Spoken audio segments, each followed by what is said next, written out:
Hi, I'm Caylee Hammack, and let's blast off to the music universe. Hi, buddy. It's good to see you, but I bet you like that you're seeing me from across the country, right? Yes, finally. Finally. I get a break from traveling. Not from you, well, from you sometimes, but finally from traveling. I'm excited to kind of plant my seeds at home and stay here for a bit, even though it's triple digits in Bakersfield. Yeah, I don't pity you.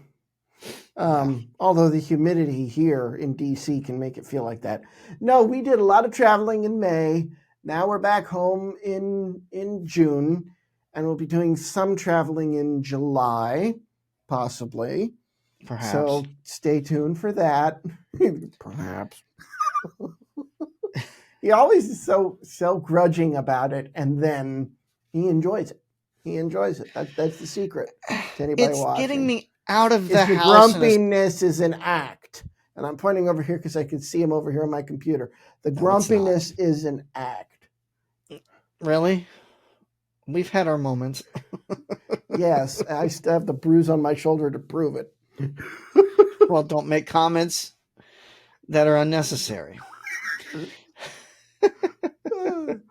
Oh boy, We have such a treat for you today. Caylee Hammack, she is one to watch, and she's got a really good first album. I don't know if you've heard it, but it's called If It Wasn't For You.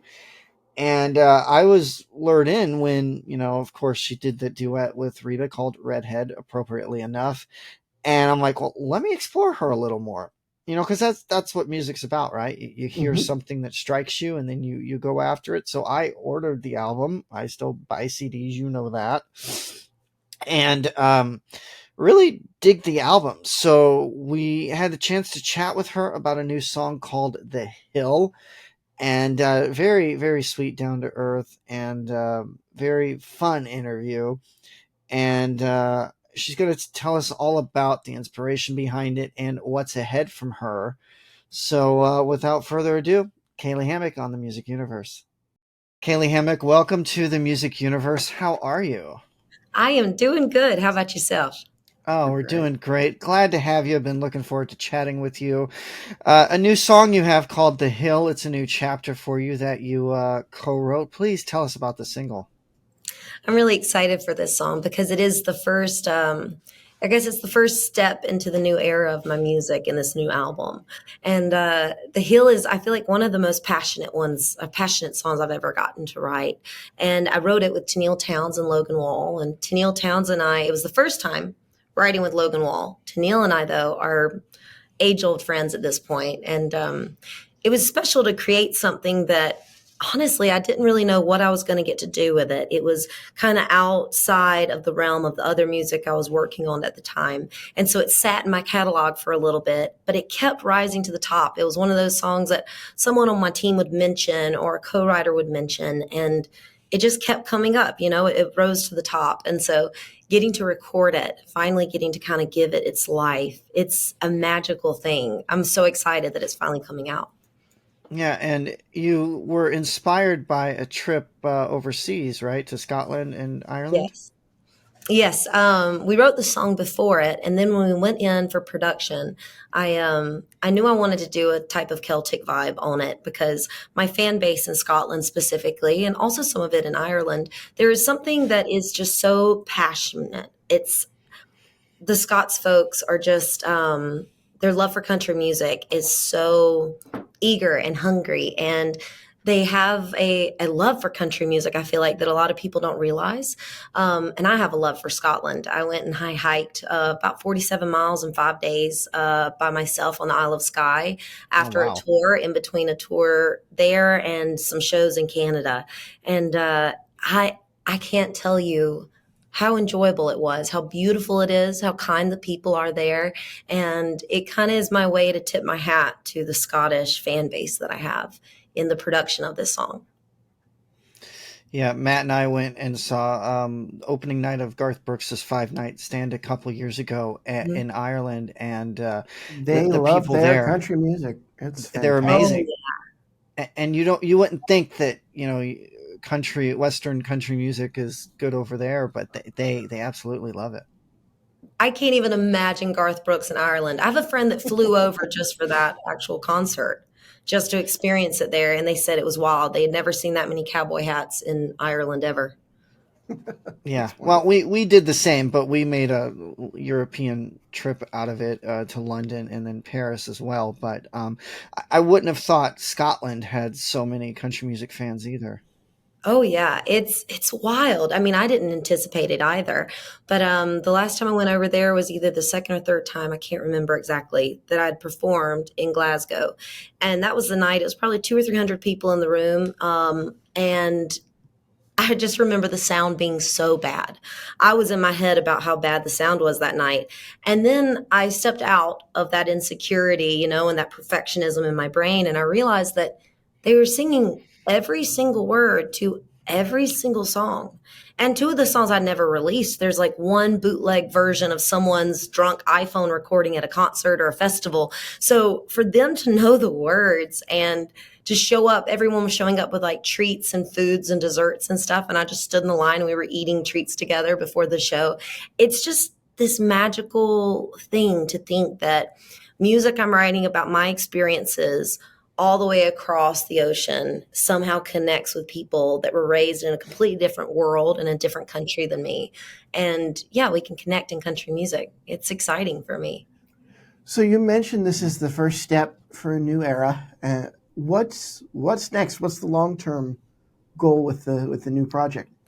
Well, we're putting it out at the beginning of next year, kind of in the springtime. And I feel like until then, we're going to be sowing seeds of all these different songs and experiences through songs and stories, to kind of, I guess, right now, the concept behind the album that I want to push through is finding strength. I can't talk. Finding strength within the vulnerability of giving your heart to others, whether they Mm. may break it or not, and kind of navigating your way through love and loss is trying to find someone to kind of carry through in this world with. Dating, I just turned 30, and dating is dating's hard, especially when you're touring. I'm Mhm. gone 5 days a week. So it's a lot to expect someone to work with you through a semi long distance relationship. And the beauty of it is, though, I have had beautiful loves and I've had woeful losses that have turned into beautiful songs. And the nice thing about all of the loss that I've went through is I get to put them into a kind of relationship centered album, and dive into things that are sometimes uncomfortable to live in, but if you're not alone in those moments, it's a lot better. And as songwriters, we get to take familiar heartbreaks for every single person and losses for everyone. And for 3 minutes, we get to make a song where if someone is feeling that, they can feel just a little less alone as they're listening to that song. And so I feel like I get to kind of make make silver thread to create that silver lining in the storm cloud of some of the heartbreaks I've went through and share them with others in this album. That's the exciting thing. Live shows coming up. Tell us about where folks can find you on tour. Yeah, well, we just went out with the Brothers Osborne. We got a couple different festivals coming up. Right now, we're still trying to book some stuff. So there's not too much as far as live shows, but we are trying to make a heavy presence online until the tours start back up for us. I've been recording from the house and starting to do some more Instagram lives and TikTok lives. So I'm trying to make sure that even if I'm not on the road, I'm able to connect with my fans as much as possible. So hopefully you will see us online a lot more. That's wonderful. Yeah, and you were out. You mentioned Reba earlier and recording Redhead with her. You were out with her for the first part of her tour, and then it got delayed, right, because of the pandemic. Working with Reba is very much it's just a master class, I guess. You're learning from one of the biggest pros in this industry, and specifically one of the biggest female pros. It's so cool to get to learn from her. I feel like anytime we have a conversation, I'm learning something, and getting to watch her on stage, also watching how she works her camp, like how everything works as a business. It's amazing. And then finding out that she is as humble as possible. And she's just like the show. She's exactly how you would think Reba would be. She's warm and inviting and funny. And she also has this like businesswoman edge to her that you just know she's so quick witted. It was spectacular to get to work with her. And I hope that we get to tour again whenever, the music starts to come out and roll out. We are going to get a little bit busier. So fingers crossed in 2025, maybe we will be touring with Reba again. Who knows? Yeah, that would be great. And then if it wasn't for you, you released around the time of the pandemic. How has this new project, I guess, grown or developed from that album? Well, it's been 4 years of kind of figuring out who I am sonically in a way that I felt songwriter wise. I knew who I was.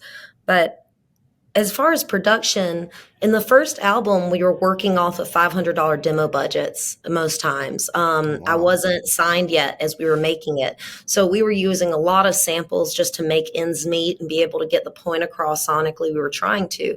So being able to now come in as a signed artist, having the budget to bring in all of the musicians that I feel these songs need, and being able to just have the true natural instruments on the production from the initial beginning it's just added something to it. And it's also, I think, peeled back layers that gets me more to the authentic sound of country music that even brought me into this industry, with a little bit of twist of my own stuff with that tiny little pop influence at the end. Because there is a land of sampling and things that really brings me a lot of joy, and I find pleasure in, creating, but really being able to bring in incredible musicians in Nashville and working with John Osborne from Brothers Osborne, who is an incredible musical genius in his own right.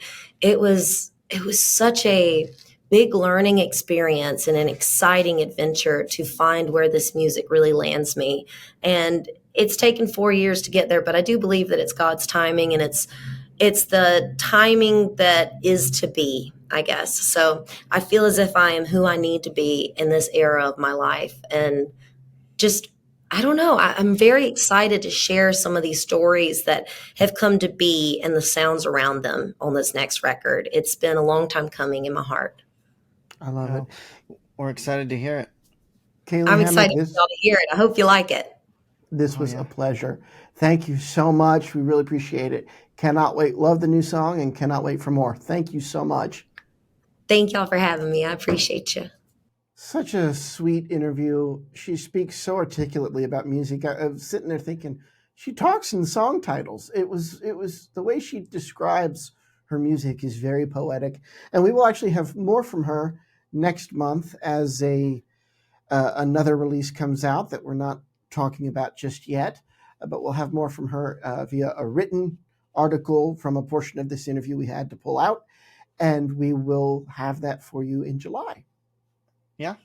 So if you can go see her when she is touring, you should. I'm hoping she'll hit the West Coast and be able to go see her live as well. But very, very insightful too for what she's got coming and how the first album was put together. So it's very neat to hear an artist's perspective on those things that we often don't get to hear. So very, very cool. Awesome. Well, for the Music Universe podcast, I'm Matt. And I'm Buddy. Thanks for listening and watching. Be sure to check us out at themusicuniverse.com. Like, subscribe, and share at The Music Uni on socials. And we'll see you next time. Take care.